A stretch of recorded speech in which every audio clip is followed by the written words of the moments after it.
हाँ आ रही भाई समझ। अभी तक, हाँ अभी तक क्या होता है दुनिया में, संबंध बनाते हैं तो दो के संबंध होते हैं दुनिया में। एक होते हैं जो हम जन्म देते हैं, वो संबंध बनते हैं। एक होते हैं अनायास ही हमारे जीवन में आते रहते हैं।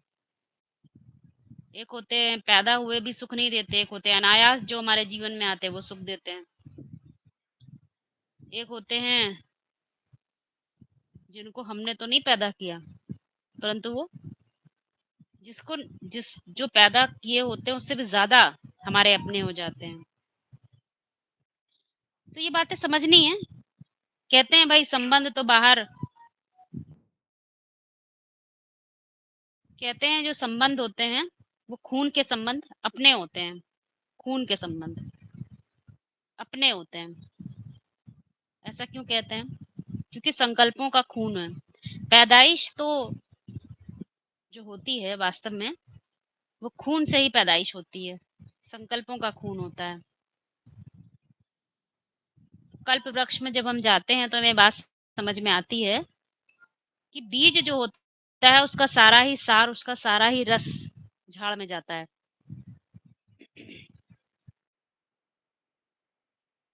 और वैसे ही चरित्र, चरित्र समझ रहे ना, चित्र नहीं कह रहे हैं, चरित्र वाले लोग हमारे आसपास आते हैं। कोई कहता है इनका चरित्र नहीं अच्छा है, ये हमें बहुत परेशान करते हैं, ये चरित्रहीन है। ऐसा होता है अक्सर। ध्यान से देखा जाए तो बाहर उनके क्या चरित्र होते हैं, पत्तों के क्या चरित्र होते हैं। वो चरित्र बनाए किसने, उनकी तस्वीर किसने बनाई? वो तो रचनाकार ने बनाई, बीज ने बनाई। तो हम लोग को समझ में आता है कि वास्तव में मूल रूप में जो बीज रूप आत्माएं होती हैं उनके ही चरित्र होते हैं। ऊंची परिभाषाएं होती हैं जिनको हम क्या बोलते हैं भारत में, देवताएं। देवताएं हमसे कोई अलग व्यक्ति नहीं है, हमारे ही ऊंचे व्यक्तित्व को ही देवत्व या देवताएं बोलते हैं। अब समझना है कि देवताएं क्या होते हैं। शिव का देवताओं से क्या कनेक्शन है? शिव तो परम सत्य है, शिव का कोई चरित्र नहीं होता जैसे देवताओं का होता है।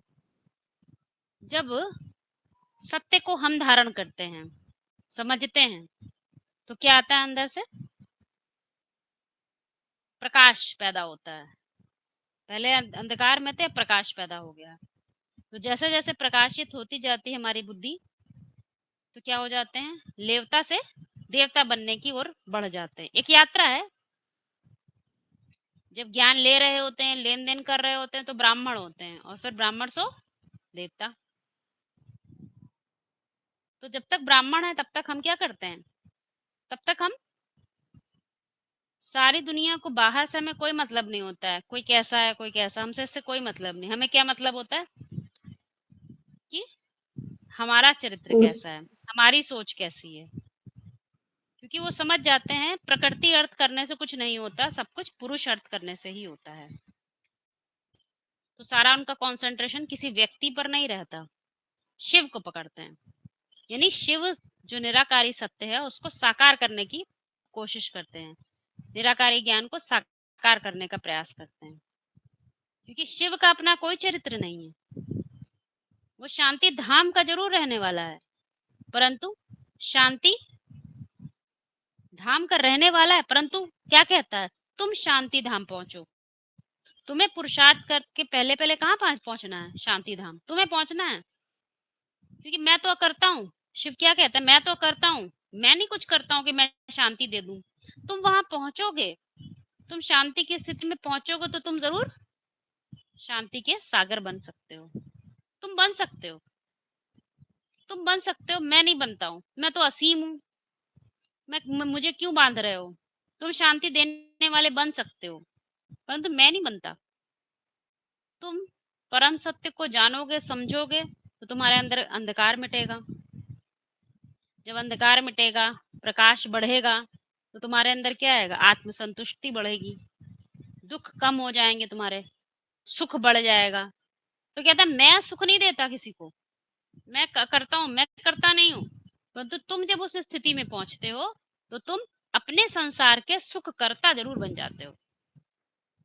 जो दुखी हैं उनको सुख देने का बीड़ा तुम उठा लेते हो, मैं नहीं करता।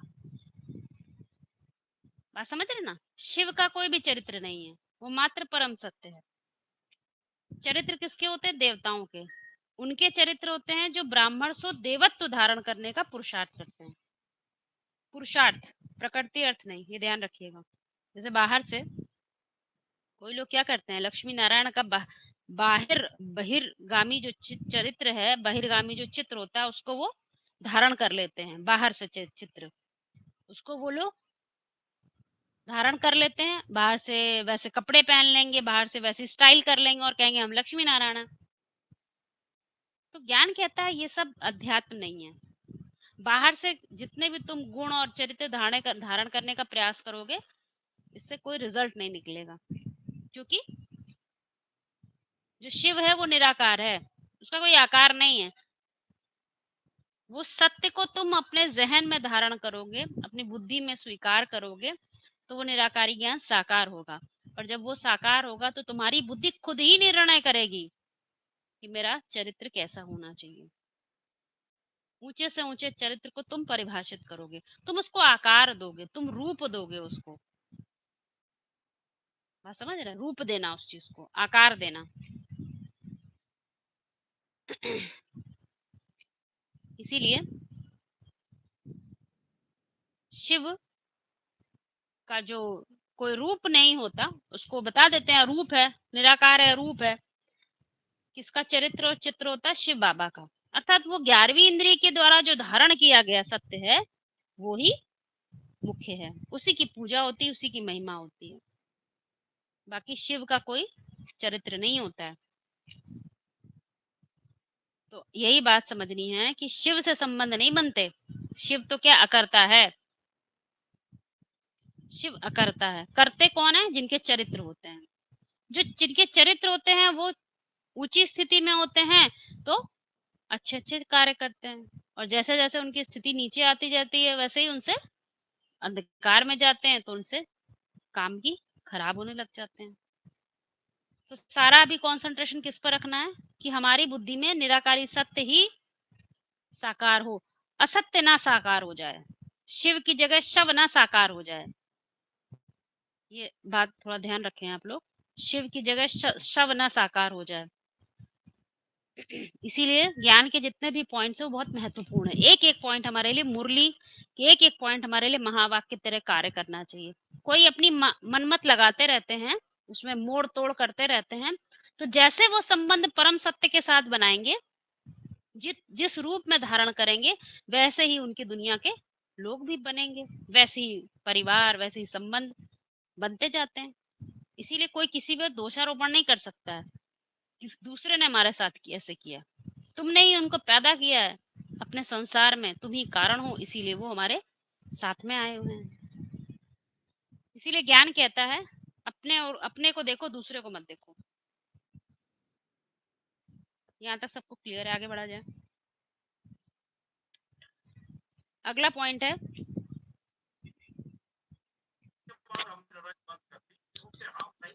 लास्ट टर्न पे हम ये पॉइंट,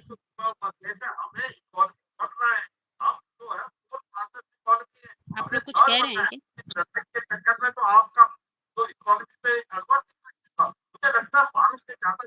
क्या? अरे वो उनकी न्यूज चल रही है दीदी, न्यूज चल रही है उनके यहाँ पे, कोई माइक ऑन अरे किया है उन्होंने। करिए, ऑफ करिए, किसके यहाँ चल रहा है?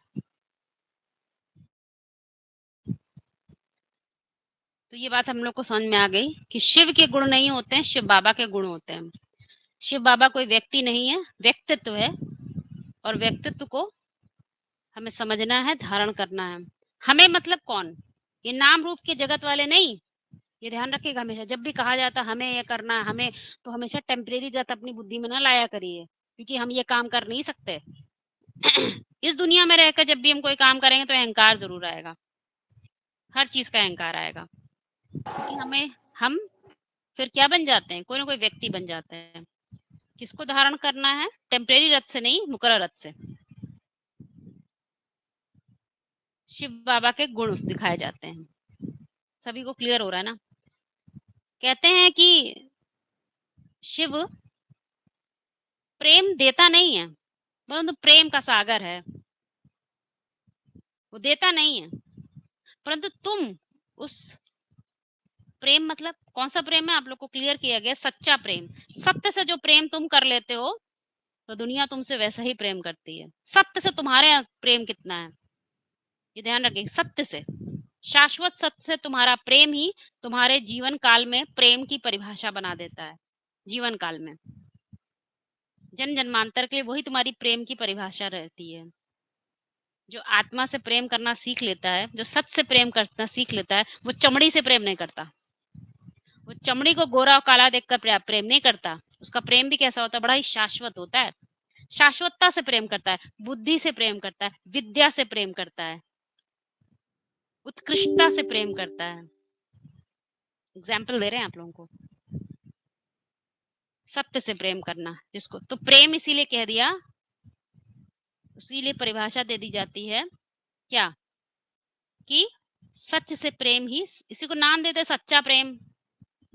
सच्चा प्रेम तो एक भगवान से हो सकता है। तो जब हम भक्ति मार्ग में कोई बात करते हैं तो हमारे पर्सोनिफिकेशन हो जाता है, व्यक्तिकरण हो जाता है, कोई ना कोई व्यक्ति हमारी बुद्धि में आ जाता है कि सच्चा प्रेम इनसे करना मतलब इनको 24 घंटे बुद्धि में रखना, तो सच्चा प्रेम हो गया। मान लीजिए कोई टीचर है, कोई गुरुजी वो हमको पढ़ाते हैं, तो कहते हैं गुरुजी से सच्चा प्रेम है कि नहीं, तो क्या कहेंगे, हाँ भाई हम तस्वीर रखते हैं उनकी दिन रात अपने सर के नीचे, सच्चा प्रेम है। दिन रात उनकी टीवी में फोटो देखते हैं, सच्चा प्रेम है।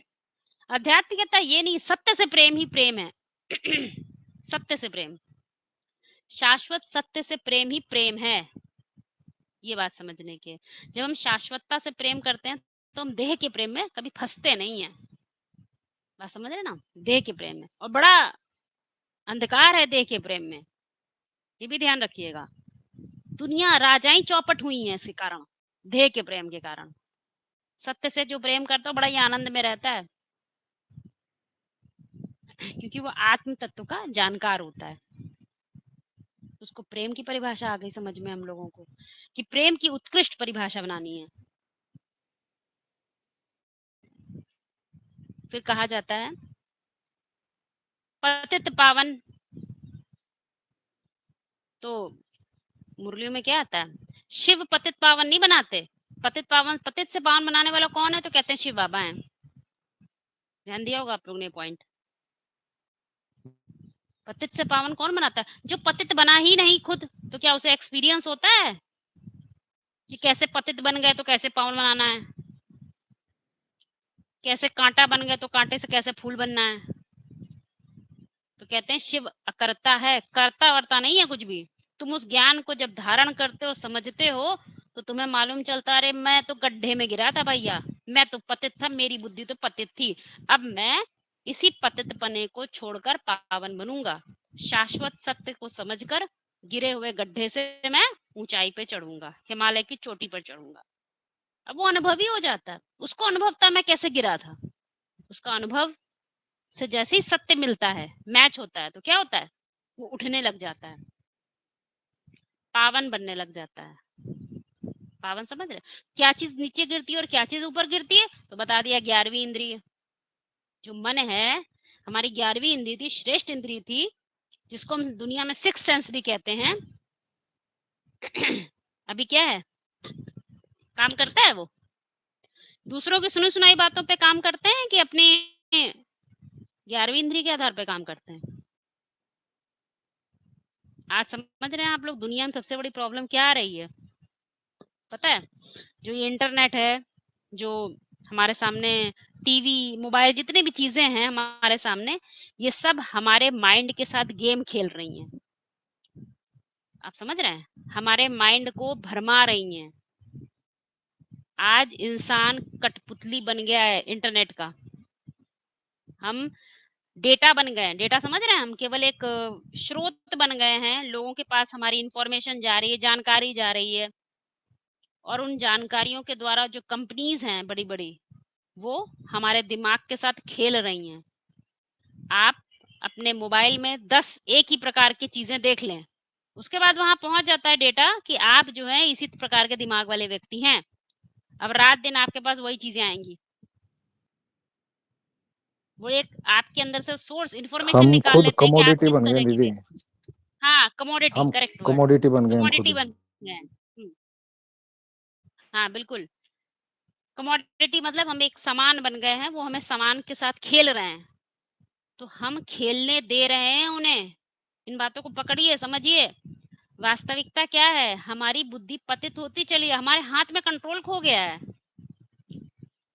Whatever I want to think that I am not thinking, जो मैं सोचना चाहता हूँ वो मैं सोच ही नहीं पाता।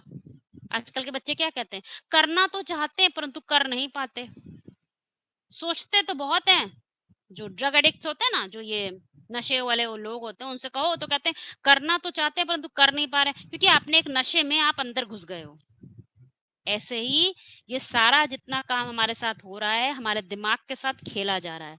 आज तक तो दूसरे तरीके था, आज सीधे सीधे भारतवासियों के दिमाग के साथ घुसकर खेला जा रहा है, उनके दिमाग में घुसकर। बात समझिएगा, ये बहुत गहरी बात है, क्योंकि 11वीं इंद्री का कोई कंट्रोल नहीं है। 11वीं इंद्र जो शिवलिंग के द्वारा समझाया जाता था, उसको तो हमने कुछ और बना दिया। वो तो नरक बनाने के द्वार पे खड़ा हो गया। शिवलिंग जो पूजनीय स्थान था, जिसका रूप इतना समझाने का समझने का था, उसका तो नरक का द्वार बना के रख दिया। कहते हैं भगवान भी ऐसा ही कर्म करते हैं, हम भी ऐसा ही कर्म करेंगे, क्योंकि शिवलिंग को नहीं समझते। शिवलिंग को सत्य ना समझने के कारण सनातन धर्म चौपट हो चुका है। ये बातें आप लोग समझ लीजिए बहुत अच्छी तरीके से। जो कहते हैं हम बड़े ज्ञानी हैं, बड़ा हमें पता है, शिव का परिचय देते फिर रहे हैं, वो भी शिवलिंग के कंसेप्ट को नहीं समझ रहे हैं। वो पता नहीं कौन सी 11वीं इंद्री समझ रहे हैं, कहाँ कहाँ इंद्रियों को लगा रहे हैं। तो हम लोगों को इस बात को बहुत गहराई से समझ लेना है, हमारी 11वीं इंद्री का कंट्रोल खो गया है। इसीलिए अपनी पकड़ नहीं है हमारे अंदर कोई। पावन कैसे बनोगे, अपनी अपनी बुद्धि से पावन बन जाएंगे कि ज्ञान से पावन बनेंगे? तो ज्ञान को पहले साकार तो करो। निराकार ज्ञान को निराकार ज्ञान की तरह रटोगे, शिव ही सत्य है, सत्यम शिवम सुंदरम, ये तो रटना है। भगवान आके दुनिया का, पुरानी दुनिया का विनाश करता है। यदि हम इन बातों को सिर्फ रटते ही रहेंगे तो ये हमारे लिए क्या है, ये हमारे लिए क्या है? निराकार है, इनका कोई हमारे अंदर आकार नहीं है, मात्र निराकारी ज्ञान है ये। दुनिया भर में हम बांटते फिरे, बताते फिरे कि भाई देखो नई दुनिया स्थापन होनी, पहले नयापन तो लाओ, कुछ नयापन लाए हो अपने अंदर। तो वही हमें समझना है कि निराकारी ज्ञान को साकार करने से शिव बाबा संबंध बनेंगे, बिंदु से संबंध नहीं बनते। यही समझाते हैं, ज्योति बिंदु संबंध नहीं बनते। प्रकाश का स्रोत तो है, परंतु स्रोत को तुम डायरेक्ट नहीं पकड़ सकते, क्योंकि डायरेक्ट कैसे पकड़ोगे उसको, वो तो बिंदु है, वो तो साकार नहीं है। तुम जब तक उस निराकारी ज्ञान को बुद्धि में साकार नहीं करोगे, तब तक कोई भी संबंध नहीं बना सकते। इसीलिए जो प्रार्थना गाते हैं, तुम्हें माता च पिता तुम्हें, तुम्हें सर्वम देव देवा, ये जो बातें कहते हैं उसमें क्या कहते हैं, तुम्हें विद्या द्रवणम, तुम्हें विद्या धन सब कुछ तुम ही हो, सर्व संबंध तुमसे हैं। अब सोचने की बात है, संबंध को विद्या से क्यों जोड़ देते हैं, धन से क्यों जोड़ देते हैं? क्योंकि विद्या मतलब ये कौन सी विद्या बताया था आप लोग को, परा विद्या, अपरा नहीं, परा विद्या। तो ज्ञान जो कुछ भी जानकारी है वो हमारे संबंध को निर्माण करती है। बाहर संबंध बाद में होते हैं, पहले तो हमारे संकल्पों का खून वैसा तैयार होता है, संबंध में समान बंधन। तो हमें यहाँ पर पूरा फोकस करना है कि हम क्या विद्या ग्रहण कर रहे हैं, अविद्या तो नहीं ग्रहण कर रहे हैं। बहुत बड़ी अविद्या एक हम आप लोगों को बता दे रहे हैं। हाँ जी, एक अविद्या बहुत बड़ी बता दे रहे हैं। अक्सर लोग जो राजयोग के 4 स्तंभ हैं, चाहे वो खाने पीने का नियम हो, चाहे वो ब्रह्मचर्य का नियम हो, चाहे वो सत्संग का नियम हो, इन नियमों को रख देते हैं ताक पर। वो समझते हैं अरे नहीं हमें सब आ गया। बोल बोल का ज्ञान ज्ञान नहीं है, ये बात आप लोग बहुत अच्छी तरह समझ लें। बहुत सारे पॉइंट समझ लेने से, जान लेने से ज्ञान ज्ञान नहीं हो जाएगा। ज्ञान में सब जब तक योग नहीं जुड़ा है, खाली ज्ञान रहेगा, थोड़े समय तक तो बड़ा अच्छा लगेगा, उसके बाद वही हाल होगा जो आज ऑर्गेनाइजेशन बना लेने वालों का हो रहा है। इसीलिए जो मुख्य 4 स्तंभ है उस पर कंसंट्रेशन रहे, उसको ना तोड़ें। ज्ञान जानकारी नहीं है, ज्ञान आपको योग की दिशा में ले जाता है, शिव से संबंध जुड़ा रहा है, और आप शव से संबंध जोड़ रहे हैं, और बिना त्याग के कोई ज्ञान किसी को नहीं मिल सकता, ये भी ध्यान रखें आप लोग। तो लगातार संबंध जोड़ते वक्त ये ध्यान रखें कि शिव से संबंध जोड़ना है कि शव से जोड़ना है। शिव मतलब ये परम सत्य, जो परम असत्य है उससे तो नहीं जोड़ रहे हैं कहीं। असत समझ रहे हैं, असत मतलब नॉन एग्जिस्टेंट, जो आज है कल नहीं होगा, वो सब असत्य है, समाप्त होने वाला। हमारी बुद्धि में क्या रहना चाहिए, कंसंट्रेशन किस पर रहना चाहिए,